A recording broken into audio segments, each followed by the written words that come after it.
ಹರೇ ಶ್ರೀಕೃಷ್ಣ. ಶ್ರೀಮದ್ ಭಗವದ್ಗೀತೆ ಅಧ್ಯಾಯ 2 ಶ್ಲೋಕ 14. ಮಾತ್ರ ಸ್ಪರ್ಶಾಸ್ತು ಕೌಂತೆಯ ಶೀತೋಷ್ಣ ಸುಖ ದುಃಖದಾಃ ಆಗಮಾಪಾಯಿನೋ ನಿತ್ಯಾಂ ಸ್ಥಾಂ ಸ್ಥಿತಿಕ್ಷಸ್ವ ಭಾರತ. ಎಲೈ ಕುಂತಿಪುತ್ರನೇ, ಸುಖ ದುಃಖ ಶೀತೋಷ್ಣಗಳನ್ನುಂಟು ಮಾಡುವ ಇಂದ್ರಿಯ ಮತ್ತು ಅವುಗಳ ವಿಷಯಗಳ ಸಂಯೋಗವೇ ಅನಿತ್ಯವಾದುದು, ಕ್ಷಣಿಕವಾದುದು. ಆದ್ದರಿಂದ ಭಾರತ ವಂಶದ ಎಲೆ ಅರ್ಜುನ, ನೀನು ಇವುಗಳನ್ನೆಲ್ಲ ಕೈಬಿಡಬೇಕು. ಅರ್ಜುನನು ಇಂದ್ರಿಯ ಮತ್ತು ತದ್ವಿಷಯ ಜನ್ಯವಾದ ಸುಖ ದುಃಖಗಳನ್ನು ಯೋಚಿಸಿಯೇ ಕಳವಳಗೊಂಡಿದ್ದನು.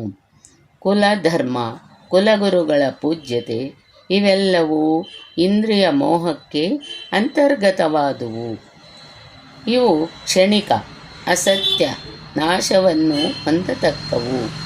ವಿಷಯ ಸಂಯೋಗಗಳು ಎಂದೆಂದೂ ಇರುವುದಿಲ್ಲ. ಇಂದ್ರಿಯಗಳಲ್ಲಿ ಆ ಸಾಮರ್ಥ್ಯವು ಎಂದೆಂದೂ ಉಳಿದಿರುವುದೂ ಇಲ್ಲ. ಆದ್ದರಿಂದ ಅರ್ಜುನ, ನೀವು ಇವುಗಳನ್ನು ಕೈಬಿಡಬೇಕು. ಏಕೆ? ಅರ್ಜುನನು ಸಹಿಸಬೇಕು ಎನ್ನಲು ಅವನೇನು ಹಿಮಾಲಯದೊಡನೆ ಕಾದಾಡುತ್ತಿರುವನೇ? ಉಷ್ಣವನ್ನು ಸಹಿಸಬೇಕು ಎಂದರೆ ಮರಳುಗಾಡಿನೊಂದಿಗೆ ಸೆಣಸಾಡುತ್ತಿರುವನೇ? ಕುರುಕ್ಷೇತ್ರ ಎಂಬುದು ಜನರು ಹೇಳುವಂತೆ ಸಮಶೀತೋಷ್ಣವಾದ ಸ್ಥಳದಲ್ಲಿರುವುದು. ಒಟ್ಟೆಲ್ಲ ಯುದ್ಧ ನಡೆದುದು 18 ದಿನ. ಅಷ್ಟರಲ್ಲಿ ಶೀತಕಾಲ ಬೇಸಿಗೆಗಳೇನೂ ಕವಿದು ಬೀಳಲಿಲ್ಲ. ಪ್ರಸ್ತುತಃ ಚಳಿ ಬಿಸಿಲು ಸುಖ ದುಃಖ ಮಾನಾಪಮಾನಗಳನ್ನು ಸಹಿಸಿಕೊಳ್ಳುವುದು ಓರ್ವ ಯೋಗಿಯ ಮೇಲೆ ನಿಂತಿದೆ.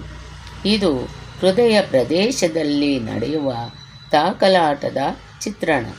ಈ ಬಾಹ್ಯ ಯುದ್ಧವನ್ನು ಕುರಿತು ಗೀತಾ ಏನೂ ಹೇಳುವುದಿಲ್ಲ. ಇದು ಕ್ಷೇತ್ರಜ್ಞರ ಸಂಘರ್ಷ.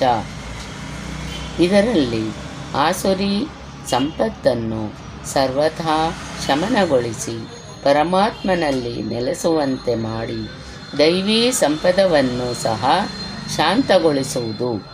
ವಿಕಾರವೇ ಇಲ್ಲವಾದರೆ 2 ಸಜಾತೀಯ ಶಕ್ತಿಗಳು ಯಾರ ಮೇಲೆ ಹೋರಾಡಬೇಕು? ಆದ್ದರಿಂದ ಪೂರ್ಣತ್ವದೊಡನೆ ಅವು ಸಹ ಶಾಂತವಾಗುವುವು. ಅದಕ್ಕಿಂತ ಮೊದಲು ಹಾಗಾಗಲು ಸಾಧ್ಯವಿಲ್ಲ. ಗೀತೆಯು ಅಂತರ್ದೇಶದ ಹೋರಾಟದ ಚಿತ್ರಣ.